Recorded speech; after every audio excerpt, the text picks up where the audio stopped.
to talk a little bit about the collaboration that leads us to this project today. So between Tree Lab and Sepehr Center, we have worked on a YPRPT project, YPRPT was born of Tree Lab for 3 years. This most recent iteration was in collaboration with the Sepehr Center. Our focus this year is to focus on participants leading the way with their curiosities and their questions and ideas for teaching about tech topics of their choices. In order to get to this space, we've had lots of learnings in the past. So starting off in 2019, we were able to create documentaries using as a vehicle for sense making.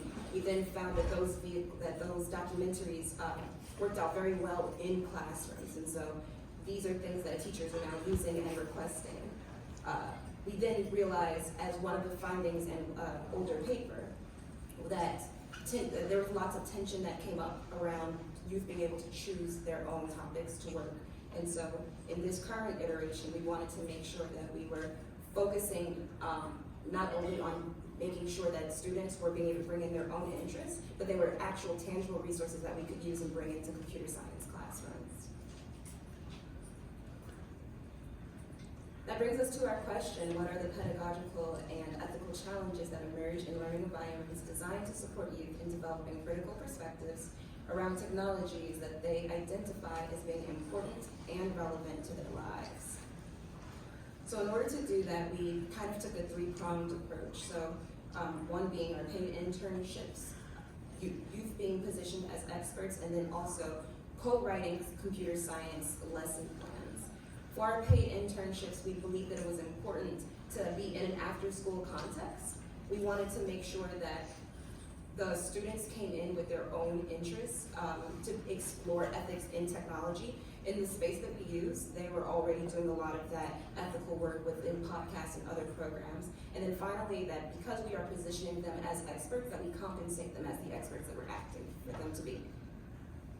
When we are thinking about them as experts, we're making sure that it's interest-driven. So these are things that students are already involved in. We wanted to make sure that they had agency over the way things are learned and the way things are taught. We also wanted to make sure that we were focusing our conversations about ethics also in conversations about skill building. Oftentimes when we talk about building skills in computer science and technology, we miss ethics, and when we talk about ethics, we miss skills. When we are looking at our lesson plans, we wanted to make sure that things were both timely and actionable. These are things that computer science teachers are asking for now. This is also born out of a lot of things that happened with the pandemic, making sure that we are thinking about things in equitable ways. We wanted to make sure that things are culturally relevant, and so it's coming from the perspective of students that are sitting in these computer science classrooms. So it's from teenagers for teenagers. And then finally, we wanted to make sure that the ethical discourse was at the very center, and as opposed to an afterthought, as ethics usually is.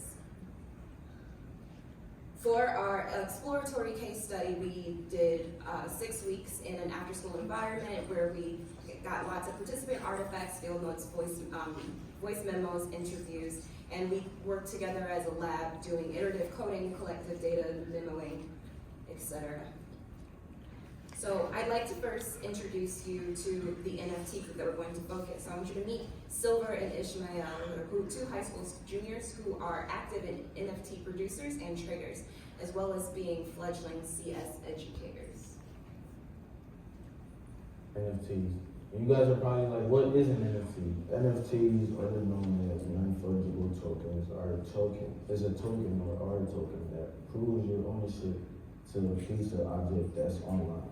You know, it's a digital art piece. You could get to buy, sell, do whatever with it. You could, flip it, start your own project. That's just like the basics of the NFTs. It's a fun thing to do, spare time, and you could do it on your phone.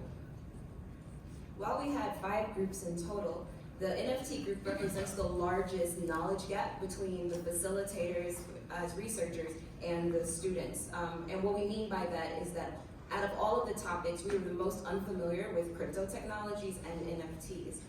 In this study, we wanted to understand the sense making around why they're into cryptos, how they're using cryptos and their ethical positions, and most importantly, how we as facilitators can support them on their learning journey. We wanted to make sure that youth are experts in the room, and what that meant for us is that the design positioned youth as experts, and most of the time that led to situations where we as researchers and facilitators did not know much about what they were talking about when it came to NFTs. While our practice of situating participants as leaders was intentional in the pedagogical design, an unintended outcome was a lot of homework for us. Over the 6 weeks, there were many times that we were faced with the realities of how little we knew about the inner workings of the group's respective technologies. So I'd like to play a short clip demonstrating that. Specifically, I want you to listen for the phrase rug pulling. So one question I have is why do people got rug pull, which is like Like a what? rug pull. What is rock pool? What do you know what that is? Rug pull? Yeah. What is it? Who's in the high mountain and just abandoning it? So like just basically. What's the word? What's the word? Rug pull. Oh, okay. Yeah. Pull a rug out from underneath. Yeah. Like, so let's say like your sneaky stuff. So it sounds like that stuff like that happened during the financial crisis. Like, So what's interesting about this clip, it's actually that rug pulling is an incredibly legible term within the world of NFTs. Moments like these reinforce not only our instinct to position youth as the experts here, but also sharpened our ability to notice things as facilitators. Our second thing was that economic ambitions from lived experiences in different countries ended up being a huge part of why NFTs were chosen by these students. The students' interests in tech were tied to their perceived power in generating income or passive income. And this interest in passive income and economic empowerment in these technologies were rooted in their lived experiences, both within Chicago and in Nigeria. This is a finding that emerged sometime after, when we looked at the data around a year afterwards. In this clip, we will hear a snippet about how Ishmael thought about his ethical positions in NFTs and cryptocurrencies as they relate to economic empowerment. I feel like cryptocurrency is going to be good for the economy, you know, especially in Nigeria, because like when I searched the amount of money, like $1 is like 400, 500 naira, right, which is a lot over there. right. That's why most people like my dad, we poor as hell over here. I'm not gonna lie. In Nigeria? Nah, in the US, we're poor. Right. But when you go back to my country, man, we're rich. Wow. We're rich. At the time, we believed that making money was as deep as a motivation as this went for youth engaging in NFTs. We later realized that that was an incredibly reductive way of considering their positions. Not only does this ignore the international context of converting Ethereum, which is a cryptocurrency, to Naira, which is a Nigerian currency, it completely glosses over the very real desire to break from poverty. As a research group that focuses on ethics, we had an agenda of our own. So we were trying to push them into thinking about conversations about government regulations, because we felt that it was considered to be more sophisticated or critical enough. And those misgivings often led to some sticky moments in our ethical narrative and in practice. So kind of in that same realm where we were talking about our lived experiences, we have our students in tech, we often had conversations about these kind of sticking moments. We talked a lot about like, oh, we're trying to send them here, but they don't really want to go there. And we were going back and forth, pushing with that. And we were noticing that we wanted to bring in different articles. And so we brought in this article about, from Puerto Rico, that really positions NFTs and problematized them in this kind of way that was good for us. And so we were framing them as neoliberal tech. We were talking about how they were particularly bad for Black and brown communities like Puerto Rico. So in this clip that I'd like to play for you now, I want you to listen for the pedagogical attempts to move students to an alternative position and where that may have missed the mark just a tad.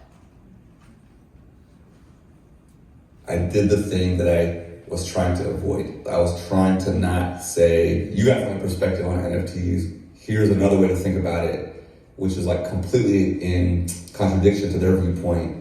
And it almost felt like the era of the, like there's some deflation that happened, yesterday. Like even just in terms of our dynamics, when I was summarizing it, I don't think pedagogically it wasn't smooth. And so I'm feeling a little bit like I didn't pick the right article, the right text, I didn't scaffold it enough, and now I'm worried about how that synthesis is going to happen.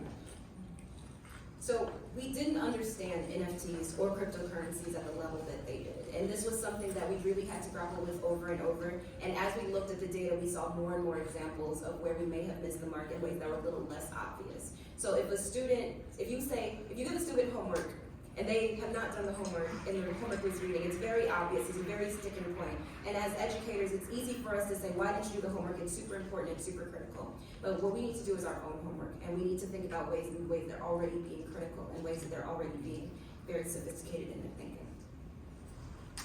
For our design implications for future, we wanted to think about ways that we are supporting that sophisticated and ethical reasoning within technology, in ways that really resist that very narrow view that we're talking about as a panel today.